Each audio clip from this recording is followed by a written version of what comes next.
আসসালামু আলাইকুম রহমতুল্লাহি বরকাতুহু। তে বন্ধুগণ, আশা করি আল্লাহ পাকের রহমতে সকলেই সহি সালামত আছেন। তো কবি গাজী আক্কাস আলী ইউটিউব চ্যানেল 017140885009 এর পক্ষ থেকে আপনাদের সকলের প্রতি রইল একান্ত আন্তরিক শুভেচ্ছা ভালোবাসা। তে বন্ধুগণ, কয়েকদিন যাবৎ হাড় কাঁপানো শীত, মানুষ জড়সড়, জীবনযাত্রা থেমে যাওয়ার অবস্থা। আমার পোশাকে আপনারা বুঝতে পারতেছেন যে কি পরিমাণ শীতে আমিও জড়সড়। তে যা হোক, শীত নিয়ে আমার যে ভাবনা, সেই ভাবনার শীতের উপর আর একটা কবিতা এখন আপনাদের সামনে পাঠ করবার চেষ্টা করব। কবিতাটার নাম হলো 25-এর শীত। কি 25-এর শীত মানে যে 25 সাল আছে না, এই 25 সালে কিন্তু গত কয়েক বছরের মধ্যে সবচেয়ে বেশি শীত। কাজে এই কবিতাটার নাম কি? 25-এর শীত।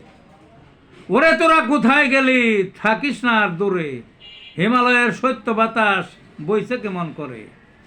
শীতের ঠেলায় জীবন যাপন, শীতের ঠেলায় জীবন যায় যায়, কুলায় না যে দেহে, ঘরে বসে কান্নাকাটি শীতের বিতায় কবে। 7 দিন হলো রোদ ওঠে না, মেঘের মতো ঘিরেই গুড়ি গুড়ি পড়ছে তুষার, সবই গেছে ভিজে। ধোয়ার মতো কুয়াশা সব আসছে ঝড়ের বেগে, কর্ম নাই শ্রমজীবীর, মরছে ক্ষুধার চোটে। পশু পাখি বাক রুদ্ধ, মুখ থুবড়িয়ে নিচে, পুকুরগুলোই বরফ জমা, পানি কোথায় পাবে। ক্ষেতের ফসল আধা মরা, পাতা পড়ছে ঝরে, লাকড়ি কাঠের কুণ্ডলিটা গরুর চারির ধারে। এমন বালা এই প্রথম 25 সালের শীতে। এই ছিল বন্ধুগণ কবিতাটা। ভালো থাকুন।